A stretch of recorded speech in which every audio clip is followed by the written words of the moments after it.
질병관리본부 역학조사관을 지낸 신상엽 한국의학연구소 전문의 초대했습니다. 안녕하십니까? 네, 안녕하십니까? 네, 걱정하시는 분들이 많은데요. 지카 바이러스에 걸리면 우선 어떤 증세가 나타나는 건가요?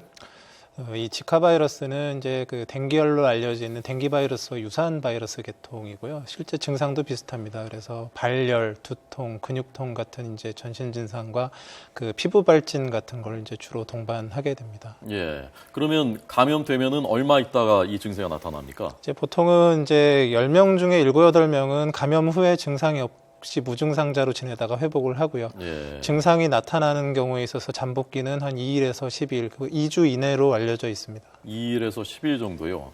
그러니까 10명 중에 2명만 나타나는 거고 8명은 설령 감염이 됐더라도 그냥 모르고 지나가는 네. 거군요. 이게 그 임신부들은 소두증을 유발하는 것으로 인과관계는 정확히 밝혀지지 않았지만 알려져 있는데 그러면 임신부가 아닌 사람은 지카 바이러스 감염돼도 아무 문제가 없는 겁니까?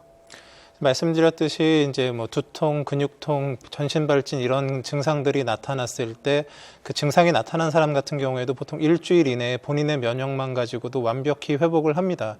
그래서 그 지카 바이러스 감염의 증상 자체가 심한 것은 아닌데 네. 이제 문제는 두 가지의 합병증이 이제 공중보건학적으로 문제가 제기되고 있는데 하나가 말씀하시는 그 임산부가 감염됐을 때 태아에게서 소두증을 일으킬 수 있는 그런 증거들이 몇 가지가 좀 있습니다. 그래서 양수나 태아의 뇌조직이나 이런 데서 이제 그 지카 바이러스가 감염이 그 확인이 되고 있고 네. 또 하나가 이제 길랭바레 신드롬이라고 해서 그 신경학적 증상들이 이제 감염 후에 나타나는 이 두 가지가 이제 공중보건학적 이슈로 돼서 이제 문제가 되고 있는 거지 일반적인 감염 이후에 증상 후 회복이 되신 분들은 사실 아무 문제가 없다고 볼 수 있습니다. 네. 그 지금 후자 말씀하신 신경증적이라는 것은 굉장히 좀 드물었던 거죠, 지금까지는요? 그 뭐 독감 백신을 맞고도 생기고요.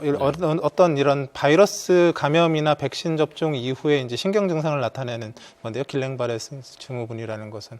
근데 이제 이것이 지카 바이러스 감염 이후에도 이제 어느 정도 숫자가 확인이 되고 있기 때문에 예. 그런 쪽에도 관심을 기울여야 되겠다라는 측면에서 이제 그 의미가 있는 거고요. 예, 예. 보통은 큰 합병증을 남기지는 않기 때문에 사실 신생아 소두증 관련된 부분이 제일 큰 공중보건학적 문제라고 할 수 있습니다. 네.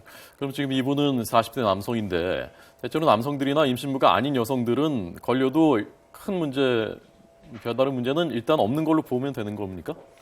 그 걸려서 증상이 생긴다고 해도 이제 그 아주 심각한 합병증이 생기는 질환은 아니지만 네. 이제 임산부의 경우는 이제 임신과 연관된 태아 문제가 생길 수 있으니까 조심하셔야 된다는 네. 겁니다. 우리가 걱정하는 게 이 전염 여부지 않습니까? 이분은 남성이지만 이분을 통해서 다른 사람들한테 전염될 수 있을까?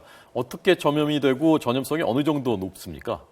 사실 이제 사람들이 제일 걱정하는 건 호흡기 감염 같은 경우는 옆에 이제 지나가기만 해도 감염이 될 수 있으니까 걱정이 되지 않습니까? 근데 지카 바이러스 같은 경우는 이제 전염 형태가 4가지가 있습니다.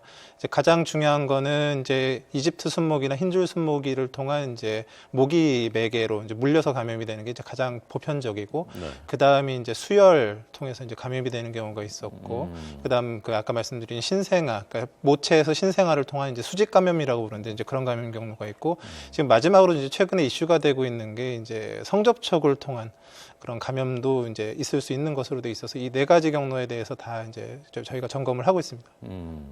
그러니까 그냥 일상적인 접촉이나 또는 타액이나 그런 걸 공기를 통해서나 그렇게는 감염이 안 된다는 말씀이신 거죠? 그 바이러스가 감염 이후에 이제 체액에서는 나타날 수 있습니다. 뭐 침이든 땀이든 소변이든 대변이든 아니면 그게 정액이든. 근데 이제 보통 일반적인 바이러스는 그 숙주의 세포 안에 들어가야 증식이 가능하기 때문에 이런 외부로 나와서는 오랜 기간 생존을 할 수가 없고 생존하더라도 그 감염력이 이제 보통은 약하기 때문에 바이러스가 활발히 살아있는 동안에 이제 감염이 돼야 되는데 그 경로는 사실은 이제 모기와 성접촉 이런 것들이 이제 가장 큰 이제 감염 경로라고 할 수 있겠죠. 네. 지금 저희가 자막으로 보여드리고 있는 것은 브라질에서는 키스 금지령이라고 하는데 그러면 그걸 통해서는 감염이 될 수 있는 건가요? 지금 이제 브라질에서 얘기하고 있는 거는 체액에서도 이제 뭐 이렇게 타액이나 이런 데서도 바이러스가 확인은 되고 있기 때문에 조심하라라는 그런 개념이긴 하지만 예. 주된 경로가 될 수는 없습니다. 체액을 통한 감염이. 예. 그러니까 현재로서는 우리나라에서 국내에서 이것이 지카 바이러스 감염자가 나왔다고 하더라도 이것이 퍼질 가능성은 매우 낮다고 볼 수 있는 겁니까, 그러면? 지금 국내에는 이제 모기가 제일 큰 문제인데 네. 이집트 순모기라 그게 주된 원인 그 모기가 되는데 우리나라에는 이집트 순모기가 아예 없고요. 예, 예. 아주 일부 이제 흰줄 순모기가 지카 바이러스를 가지고 있을 수도 있다고 하는데 우리나라에서 발견되는 흰줄 순모기가 개체가 워낙에 적은 데다가 지금까지는 지카 바이러스를 갖고 있는 그 모기가 없거든요. 그러니까 그 풍토병으로 토착화될 가능성은 사실 없다고 보시는 게 맞습니다. 지금 현재로서는. 예. 그 주의해야 될 점이 있지 않습니까? 그래도 우리가 이 지카 바이러스에 감염되지 않기 위해서 어떤 것들인지 마지막으로 좀 소개해 주시죠. 지카 바이러스는 지금 이제 우리나라에는 없다고 보시는 게 맞고요. 근데 이제 중남미나 오세아니아 지역에는 사실은 바이러스가 있거든요.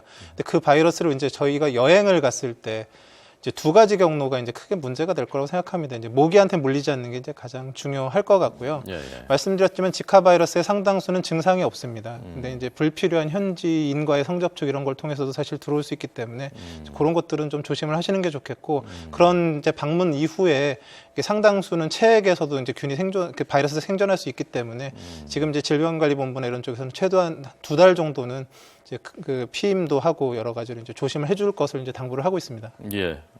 알겠습니다. 신상엽 한국의학연구소 전문의에게 들었습니다. 고맙습니다. 잘 들었습니다. 감사합니다.